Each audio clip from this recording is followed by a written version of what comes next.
aw ɲɛ bɛ ni dagabana so minnu jɔlen na ni ye DSC Samake construction maaw bolo nɔ de awɔ DSC Samake construction maaw u bi so jɔ i bɛ ala kale ko so ale dɛsɛna de u ka baara tɛ sojɔ dɔrɔn ye dɛ u bɛ so planw ni ka olu bɔ BTP topographie u bɛ ni bɛɛ lajɛlen ni ka o kɛ n'i b'a fɛ ka terrain san papier jɛlen DSC Samake construction bi terrain feere so finition ɲuman u b'o kɛ décoration u bɛ o fɛnɛ ni ka o kɛ e de bɛ station baara la i b'a fɛ ka station ni ka o jɔ u bɛ station ɲɛnɛmanba ni ka olu fɛnɛ ka olu jɔ ka supasima ɲuman ka o k'i ka so la ka nɛgɛ ɲuman k'a la o n'a ɲɔgɔnna wɛrɛw i ka so jɔlen tɛ bin a yɛrɛ ma fiyewu DSC Samake construction b'a ka baara ni ka o ɲɛdɔn i mago bɛ kunnafoniya wɛrɛ la sa i senfa biribiri i ka se u dagayɔrɔ la ni o ye Moribabugu ye station Orix masurunya la Coy nɛgɛjuru sira 70 41 27 59 66 23 18 58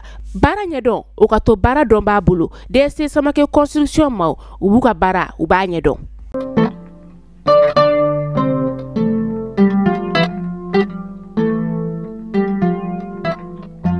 Bi ami jumala November kalo tile mugan ani fila samba fila ni mugan nani amunu be ga lajɛ Mali kɔnɔ Mali kɔ kan jɛ fanta anani bɛɛ lajɛlen fɛ o bɛɛ ni ɲantuma o bisimila Mali kunnafoni ka bamanankan o kunnafoniya olu kɛnɛ kan.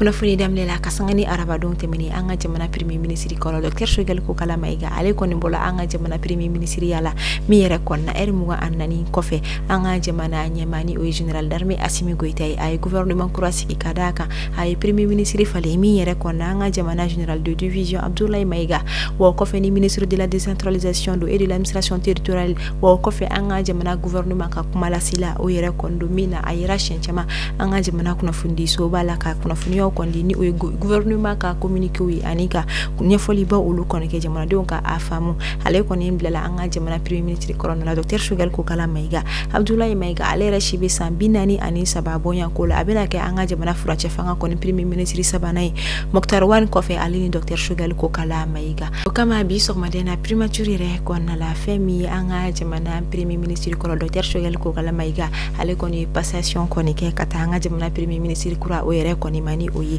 Abdoulaye Mayiga yɛrɛ kɔni min yɛrɛ kɔni kala bonya ani karama kɔnɔna la kɛnɛ min yɛrɛ kɔni kan cabinet directeur yɛrɛ kɔni ka adjoint oye a ka danga tumeni oye Usuf Sanogo yɛrɛ kɔni baara bɛɛ kɛla bonya kɔnɔna la mina Choguel Kokala Mayiga a ye kuma dɔw kɔni fɔ ka taa an ka jamana premier ministre kura yɔrɔni oye vous connaissez déjà le fonctionnement de la machine je vous remercie et vous souhaite bon courage min yɛrɛ kɔnɔna ko i b'a dɔn baara in yɛrɛ kɔni bɛ taa cogo min na ka kɔrɔ o kama kɔni bɛ foli ta ka ɲɛsin ma ka tila ka dɔw kɔni kɛ i ye ni o kɔni ka bonne chance yɛrɛ souhaiter a ye min yɛrɛ kɔnɔna baaraw bɛɛ lajɛlen kɔfɛ Choguel Kokala Mayiga a kɔni ye i kɔ don bonya ani karama kɔnɔna la o la an b'a fɔ ala k'an ka jamana premier ministre kura ala k'a fanga se a ka baara olu kɔnɔna la ka foli ta ka ɲɛsin an ka premier ministre kura yɛrɛ fana ma ani ce a ye baara min kɔni kɛ a ka premier ministre ya wagati olu kɔnɔna la. Sangani premier ministre kura yɛrɛ kɔni sigili min yɛrɛ kɔni bɛ kɛ ni gouvernement faleli ministre dɔw kɔni tala ministre kura dɔw kɔnɔna na o la an ka jamana ministre de la défense et des anciens combattants o kɔni tora nɔ ni o ye général de corps d'armée Sadio Kamara ministre de la justice droit de l'homme garde des sceaux ni o ye Mamoudou Kassunge ale fana kɔni kɛra o ye ministre sabanan ministre de la refondation de l'état chargé des relations avec les institutions Bakari Traoré o kɔfɛ ministre de la sécurité et de la protection civile o ye Daoud Ali Mohamedini ale général de division ye ministre de la réconciliation de la paix et de la cohésion nationale au général de corps d'armée Ismaël Wage Oye au kɔfɛ ministre des transports et des infrastructures madame Damele Madina Sissoko ministre des affaires étrangères de la coopération internationale ministre Abdoulaye Diop au kɔfɛ ministre de l'économie et des finances Alouseni Sano ministre de l'éducation nationale Hamadou Sissa Wanini Oye ministre Tani Kelena ministre de l'enseignement supérieur de la recherche scientifique Bourema Kansai ministre ta Anfela ministre des mines Oye ministre Meshino anga jamana mini koma Oye Amadou Keita ye ta ani sabana ni oye anga jamana kuranko ani jiko ministre Boubacar Diané ale ma kuraye ministre Miachino Kenya koma ministre de la santé du développement social colonel Assa Badialo Touré ministre Tandourla ministre du travail de la fonction publique et du dialogue social o koni kala façon Koulibaly ministre de la jeunesse des sports ni oye ministre Miachino Chifina ko ani farikulo nyala je ko nyoma ni ori Abdul Kassim Birahima Fomba o kɔni ye ministre tan ani wolonwula la ministre des Maliens établis à l'extérieur ni o ye ministre mi kɔni ɲɛsinnen fasoden minnu bɛ jamana kɔ kan Moussa Ag Atayer ministre de l'agriculture Sénégal ministre Daniel Simeon Kelema o kɔfɛ ministre tan ani kɔnɔntɔnna ministre de l'entrepreneuriat national de l'emploi et de la formation professionnelle o ye Oumou Sall Seck o kɔni ye ministre kura ye ale ye ministre mugana min kɔni ɲɛsinnen muso du ani denbaya koɲɛ o ma o ye madame Jara Jeneba Sanogo ye ministre de l'industrie et du commerce ani o ye Jago ko ye o ye Moussa Alassane Diallo ye ministre de l'urbanisme de l'habitat des domaines de l'aménagement du territoire et de la population o kɔni ye Imiran Abdoulaye Touré ye ministre mi ɲɛsinnen environnement ko ma fo ka taa se assainissement and développement durable o ma o ye Doumbia Mariam Tangare ministre mugan ani wɔɔrɔ la o ye ministre des affaires religieuses des cultures et des coutumes o ye ministre mi ɲɛsinnen diinɛ ko ani ladala ko ma Mahamadou Koni ministre mi ɲɛsinnen no baganmara ale ni jɛgɛ mɔ o kɔni ma o ye Yuba Baye kɔfɛ ministre mugan ani segin ani ministre laban gouvernement kɔnɔna la o ye ministre délégué auprès du premier ministre chargé des réformes politiques et du soutien au processus électoral a bɛ fɔ ale ma ko Mamani Masire kama kunnafoni ani dila kunungo alamisa novembre kalo tile mugan ani kelen an ka jamana furancɛ fanga ɲɛmafɛ général d'armée Assimi Goïta an b'a fɔ ala k'an ka jamana gouvernement kura fanga se u ka baaraw la hakɛtogo ɲuman ala ka u dɛmɛ o la. Samba fila ani tan ani kɔnɔntɔn wagati la banajugu dɔ cɛrina diɲɛ fantan a nani fɛ min na jamana caman y'i yɛrɛ sɔrɔ a kɔnɔna ni o ye coronavirus bana ni a bɛ fɔ a ma ko COVID-19 nka o bana hali n'a sɔrɔla a nagasi la an bɛ wagati min na ko sisan ka d'a kan a yɛrɛ kɔni sɛbɛkɔrɔ tununa pewu an bɛ se ka fɔ a yɛrɛ banna fɔlɔ nka bana wɛrɛ bɛ k'i kunbɔ min a bɛ sen na kabini wagati damadamani a bɛ fɔ ma ko dengue bana min don ani sumaya bana bɔlen don nka a ka jugu n'o ye ka d'a kan ale yɛrɛ mɔgɔ faga ka teli i n'a fɔ fɛn wɛrɛ o de kɔni kama an ka kɛnɛya spécialité kɔni ye a yira k'a fɔ ko maaw kɔni walasa an ka se k'an yɛrɛ yɔrɔ ma janya ni banajugu in kɔni na o tangalan dɔw fana bɛ se ka kɛ i n'a fɔ coronavirus ye wagati maaw kɔni kun ye tangalan minnu kɛ ni o ye ka distance don an ni ɲɔgɔn cɛ kuma dɔw la ka bolo di ɲɔgɔn ma ka olu kɔni éviter wa fo ka taa se contre poussière olu kɔni donni ma ka d'a kan bana in bɛ se ka sɔrɔ cogoya wɛrɛ fɛ min tɛ soso kinda ye ka d'a kan bana min don a bɛ yɛlɛma sira caman wɛrɛ yɛrɛ kɔni fɛ an b'a fɔ ala k'an don ni banajugu in kalo debi la a kɛra minnu garisɛgɛ ye ala ka nɔgɔya kɛ u ye ka u segin u yɛrɛ ma. Femi El Hassan Ag Abdul Aziz Ag Mohamed Ag Mahmoud yɛrɛ kɔni ni ale kɔni ye police islamique yɛrɛ kɔni maa dɔ kɔni ye minnu kun bɛ Tombouctou région kɔnɔna la ale ɲangila i ka dɔn k'a fɔ police islamique yɛrɛ kɔni so b'a fɛ ka d'a k'a yira la k'a fɔ k'a ye crime ba dɔw de commis a bɛ fɔ crime mun kɔni ma ko crime de guerre ani crime contre l'humanité ka d'a kan a yira la k'a ta avril kalo tile fila la san 2012 ka taa bila janvier kalo tile 29 na san 2013 Tombouctou région kɔnɔna la k'a ye ni crime ne kɔni kɔ yen nɔ o kama a yɛrɛ kɔni welela fɛn min ye chambre d'appel de la CPI yɛrɛ kɔni fɛ minnu kɔnɔna u ye a yira k'a fɔ ɲangili jugu kɔni na d'a kan ka d'a kan a ye ni crime minnu kɔni kɛ a ye kojuguba yɛrɛ kɔni kɛ wa ɲangili na d'a kan ani min yɛrɛ kɔni ka kan. an bɛ taa banabakaw olu kɔni fɛ yen nɔ ka sanga ni kunungo alamisa don novembre kalo tile 21 campagne ba dɔ kɔni lasela min yirala a fɔla ko denmisɛnnin ka ma ba 7,913 bɔɲanko minnu kɔni si b'a ta san fu ka taa bila san 5 bɔɲanko la o kɔni na pikiri na kɛ o la ni o ye boloci ye fɛn min ye bana min a bɛ fɔ ma ko poliomyélite walasa ka se ka u kisi ka bɔ ni banajugu kofɔlen yɛrɛ kɔni ma o la fɛn min ye campagne ba dɔ bɛɛ bɛna daminɛ ka sanga ni bi juma don novembre kalo tile 22 ni a bɛ kuncɛ fɛn min ye novembre kalo tile 25 nata a bɛna kɛ fɛn min ye banaba lapitaniso 22 de kɔni ni ɲɔgɔn cɛ maaw ka bɔ ka taa u denw kɔni bolo cɛ walasa u bɛ se ka kisi poliomyélite bana yɛrɛ kɔni ma.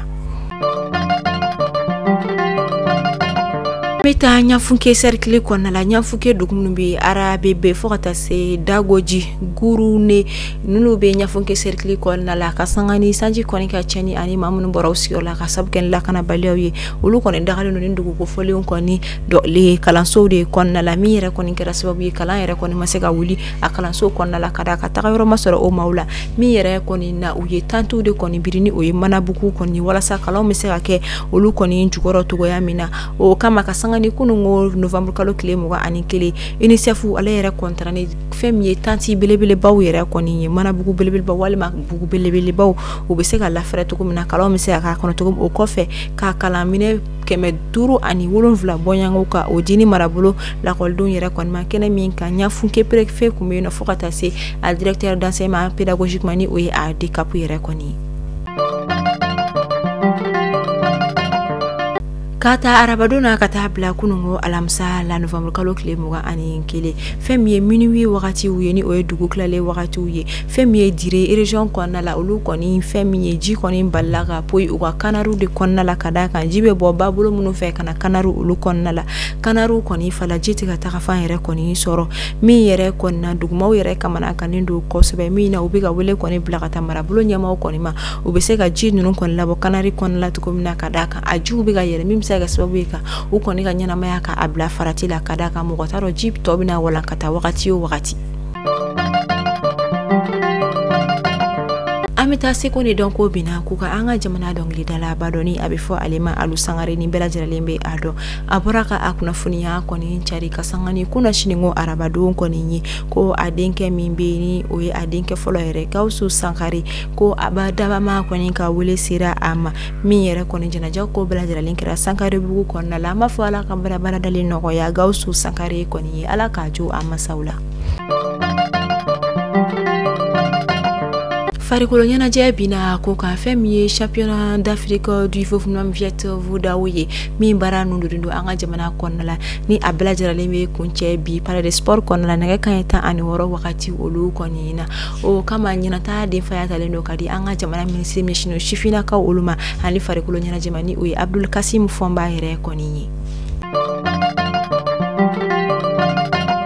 amita ko kan kibar la ngamito ayesi konna la meta Niger ka ulu koni fino Niger jamana nyema ni uyi Abderrahman Tiani abola ka dekre kura do signé dekre min koni signé ko la ay ayira ka fo ko uka jamana histoire ni uyi Niger tariku yi ko segibina ka ka o sebe kura kadaka Niger tariku min koni sebelendo ala o koni sebela nazaraw de fe o sebela tuwabu do fe ni uyi kolon yere koni ni femi colonisation wakati ulu konna o kama histoire munu koni be o histoire be samana ka bo uka histoire coloniale de konna minte uka jamana ka dame o fokanye atuga jamana ka chefariya o fokanye o kama akoni ayamoria koni ndi kasanga November kalo kile mu kan temene koni nyemin kera agence de presse d'État ANPR kon fe kuna funia dira olu koni fe amokati mina iko aussi san ko fe menye jamana a histoire kro koni sebeli barabna nundo kadam ne bi juma November kalo kile mu kan anifla ama fo alaka ayesi jamana alibi alaka fangasi alaka anga jamana tariku uto ajalina a hakliula ameto Niger kuna funia kono alibi Niger fintila ka olu koni ye tatugo karogelen dina tikila matambo yanko konna min kera ka auto moto duru safo keme ka nyokonta fla dugu kona fo dugu kono mako watanguna ni okoni me anga jamana yare koni territoire o safela koni fe kasanga ni femi Niger fintila ka wuli ka joy mina ukoni uda karogelen dina tikila manu yere koni ka mi yere koni kala ni nyogon soro koni kadaji ni o yere koni betila beri marabulo konna la o koni na huye tuguni ka rogana dina tikla ma ko fole nunu konna ma fo alibi alaka ayesi soro sila ka ufangasi alaka antanga ka bo anjuguma alaka alibi ka rogana dina tikla ma una gasika udi ama ameta Guinée équatoriale hamto Baltazar ka kuna fonia olu konnala Baltazar akoni minala kasangani akawali acha jugununu koni intemeli mi madogo mashila bollo sera usanfela korina nga akakiru kale kofe alabla la kata akasu kadaka kasangani uka jamana kirisu kanye foli yere koni ye ayirala ka fo Baltazar atesega mina ka nyangi ni wali ya nuna kadaka ayirala ka fo tuma mina abeni musuko foli nunu njata ama unyana mini wa ama fushike ula wa ubesona ni akala nyini ye wajata fana ubla jiralen sona uma wa o yere fana kofe kena ya tigla ma o kelen kofe ka seke sekeleke ayirala ka fo ko bana jugu foshi mai Baltasar la abse ka mi yelemani musuko folena wa ayirala musuko folenu fene fana ko ama bana foshi de bla musuko folenu nun konina o kama ayamoria konite ugaje mana kristo buloka da tukuni bla jiralen kofe kadaka ama nyangiliko o koninke Baltasar ira konin blalen kofe nin koina chechama fana hakra sababu ye munun konin tara divorce konin dimani ka tribunal la kadaka chama ye Baltasar Balthazar fo ko a kɛra sababu ye ni olu kɔni ye u furu ɲɔgɔn kɔni jogo yɛrɛ kɔni dɔ u tɛ se ka vini o muso ye tuguni ka da kan danaya te muso ye min kɛ o kɔni furu tɛ se ka sigi o kan a kɛra sababu ye furu caman kɔni sara dɔw bolila dɔw y'u yɛrɛ faga nka fɛn min ye Balthazar yɛrɛ a kɔni bɔlen kɔfɛ nin ko in na a bɔra ka kuma tuguni ko wa ka sagani ni jajugu ninnu carili kɔni bɔlɔsiraw sanfɛ ko nin dabɔra ka ale de atteint ka da kan u y'a ɲini ka ale mankutu de tiɲɛ wa ale ka vie de famille o ye a ka denbaya ye ka se ka olu kɔni kuma suli ka ale ka baara fana ka se ka fiɲɛ kɔni bila la ko ni laɲini kɔni dabɔra a kama ka kɛ de o kama k'a bɛ plainte don maa minnu fana ye nin ja in kɔni cari ka da kan a ka vie privée de don a b'a ka machine privée de kɔnɔna la mɔgɔ ta tɛ mun bɛ a ye bɔlɔsiraw sanfɛ hali n'a sɔrɔ u y'a ta ko enquête de a kɔni yamaruya kun t'u bolo k'a jaw kɔni yira diɲɛ mɔgɔ o kɔni na bɔlɔsiraw fɛ k'a bɛ plainte kɔni don o tigi kama wa k'a b'a ɲini fɛn min ye kiiri tigilamɔgɔw kɔni fɛ u ka kiiri tigɛ tiɲɛ ka wa ale ka hakɛ ka sigi a ma ka da kan u ye min kalila ko o ni kɛta kɔni man kan. Mali kunnafoni bɔlɔsira lajɛbagaw aw kulo garisɛgɛ kɛra nin kunnafoniya damadama ninnu de an b'a fɔ aw ni ce a ka lamɛnli ko ɲuman na a y'aw sɔgɔlen to Mali kunnafoni bɔlɔsiraw la kunnafoniya jɛlen bɛ sɔrɔ yen de aw ka mɛn sini sibiri ni Ala ma basi kɛ ni aw la Ala ka juma tɛmɛ ko ɲuman di an ma k'an ka bato bɛɛ lajɛlen minɛ.